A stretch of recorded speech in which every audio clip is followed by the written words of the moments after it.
Hello my dear friends and welcome to StudyIQ. I am Joycey Joy and today in this lecture we will be discussing about the menstrual hygiene for rural women. Let us first understand what is the current affair. There is an increasing gap between maintaining menstrual hygiene between the urban India as well as the rural India. So this has led to a contrast between urban India and rural India on dealing with the menstrual hygiene. If we consider the urban India, we will see that urban India is considered to be more civilized, educated and progressive, and the urban India is continuously debating on the topic of menstruation and associated stigma. If we see, there are a lot of campaigns going on in the urban India in order to remove the stigma that is associated with the menstruation. So a number of debates are being held in the urban India. But if we come to the rural India, what we will observe is that breaking the mold of the social stigma associated with menstruation is more challenging in rural India than the urban India,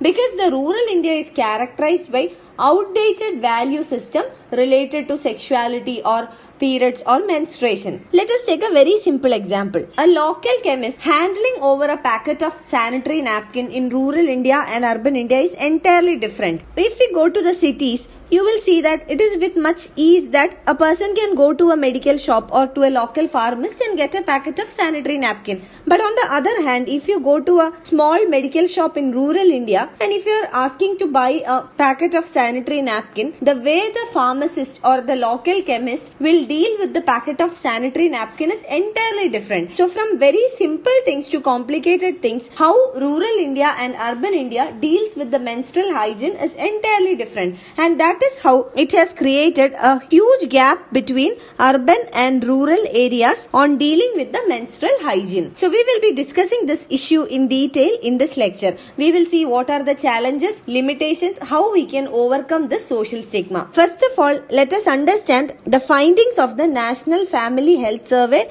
round 4. The fourth round of the National Family Health Survey points out that there are positive statistics pertaining to the use of hygienic methods of managing menstrual periods. That is, over the years, Indian society has improved in dealing with menstrual periods or menstrual hygiene. And let us understand how this conclusion has been made. So, according to NFHS, there are positive developments in Indian economy, both in rural as well as urban society on dealing with the menstrual hygiene. And for that, the NFHS, that is National Family Health Survey, has considered a sample group of 15 to 24. So the sample group here is 15 to 24 and a study was conducted in this sample group. And according to the study, 42% between the age group of 15 to 24 uses sanitary napkins and around 16% use locally prepared napkins and the rest use cloth. Now if we take this statistics, it is evident that there is a considerable or significant progress on the use of sanitary napkins,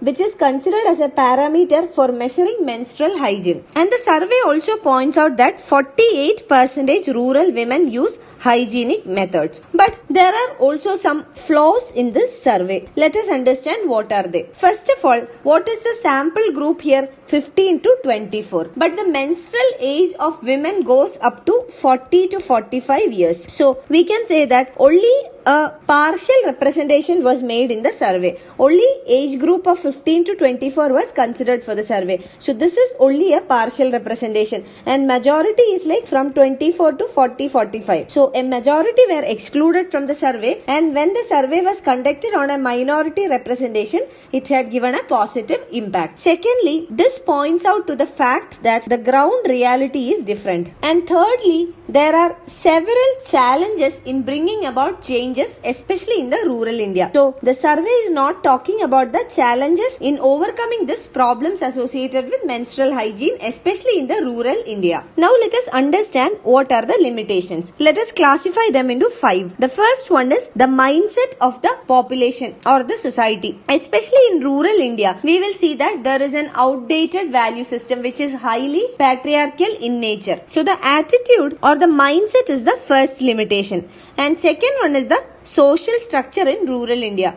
The social structure in rural India is highly that of patriarchal patriarchal in nature. So under a patriarchal society, the needs of the women or the women individuality comes only second. That means men dominance or dominance of male is a distinctive feature of patriarchal society. There is lesser sensitivity with respect to women's sexuality and physiology. So that is the main issue. And the social fabric here is more men oriented. Here the needs of women are undermined. And the third issue is the taboo subject. It is very difficult to break the notion largely because of the silence associated with this menstrual hygiene. The menstruation issue remains one of the biggest taboo subjects, especially in rural India, and breaking the notions on such matters are truly challenging. This has developed over many years. So breaking this taboo in few years or in a short period of time is very difficult. It is a social challenge. The fourth issue is associated with the financial viability. The affordability of sanitary napkins is a major issue,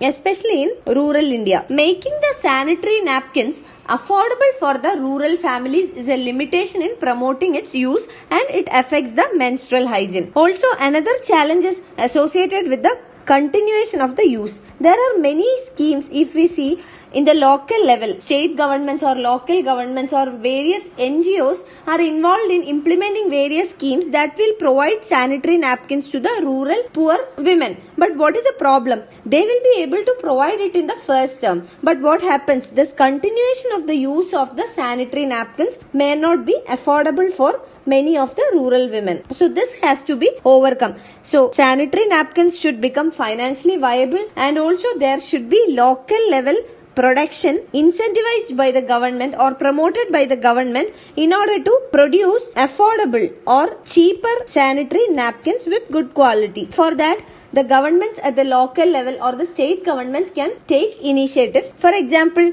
various stakeholders like local NGOs or self-help groups, etc. can be involved in the process, which can produce or provide cheaper but quality napkins to the rural poor. This will ensure more use of sanitary napkins. This will make them more affordable, and affordability is one major factor that is resisting the rural India or rural women to purchase and use sanitary napkins. And along with availability, awareness should also be given. This can also be given by the local NGOs or self-help groups or by the Anganwadi workers or Asha workers, etc. So various stakeholders has to be involved in the process. They must be coordinated. The efforts must be coordinated in order to promote the use of sanitary napkins.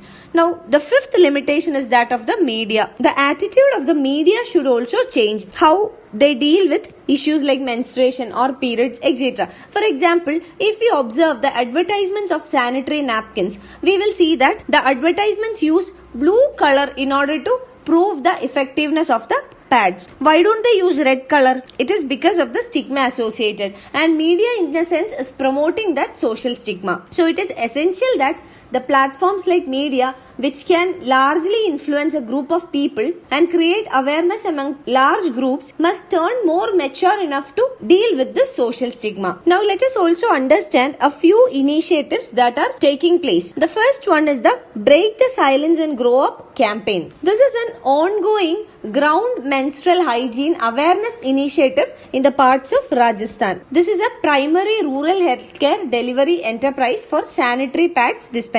So this is at the local level. So likewise, different states, different local governments can adopt their own initiatives, their own programs and schemes in order to promote the use of sanitary napkins among the local community. The second one is an effort that includes disassociating morality from menstruation. So here what is aimed? It aims at replacing the right or wrong debate. It is not about being right or being wrong, but it is on health, education and developmental viewpoints. There are also various internal workshops that are being conducted in order to improve the menstrual hygiene, create awareness and also to deal with menstruation with sensitivity. At various levels like local government level or state government level, field workers are being trained along with the network of Anganwadi workers in order to create awareness among the rural population with regard to the use of sanitary napkins. Also, various student groups are being involved, making the efforts of sensitization more effective. Various stakeholders are included. Now, let us also understand what is the impact of improper menstrual hygiene. There are basically two impacts. One is on the health challenges, and the second one, as a result of the health challenges, it impacts the cost of treatment. Let us understand one by one. The first one, health challenges. Poor menstrual hygiene practices have serious health challenges. They range from urogenital or non-sexually transmitted infections to that of yeast, fungal and urinary tract infections or the UTI. It can even lead to cervical cancer. So from this, it is understood that the cost of following hygienic practices is less than bearing the cost for treatment diseases. So we will see that improper menstrual hygiene can lead to serious health challenges, and this health challenges needs to be treated properly. So there is a cost of treatment involved. So the cost of treatment would be higher than following hygienic practices. So it is better to follow hygienic practices considering the cost factor and also the hygienic factor. The government should also incentivize in order to promote hygienic menstrual practices, because it is the responsibility of the state or the government to provide health to the public, and menstrual hygiene is a very important component of providing health to the rural women. Now, what is the way ahead? The first one is regarding the finance. We have discussed various initiatives. So these initiatives needs to be financed properly. This should be at the local level, at the state level and also at the national level. So the government must be able to reach out to the remote areas even. That means there should be inclusiveness in its programs. And for further progress, the discourse on menstruation needs to change in both the urban areas as well as in the rural areas. Thirdly, a multi-layered approach must be created. That means there should be awareness, there should be accessibility, there should be behavioral change, and also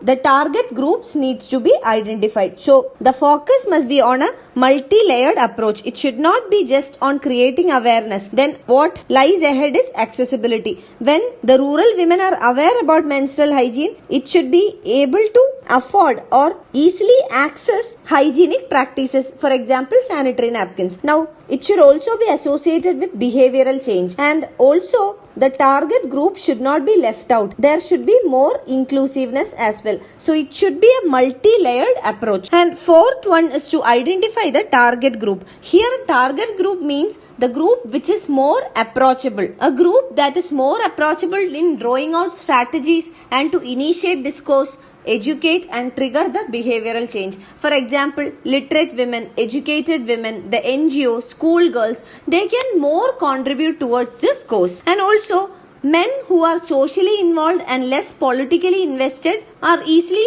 convinced or can be easily engaged. So this will bring in a much larger behavioral change when men is also involved in the process. You can find the PDF of this lecture on my Facebook page, and for any queries related to your UPSC preparations, you can get in touch with me on my Facebook page, or you can email me at joyce.studyiq@gmail.com.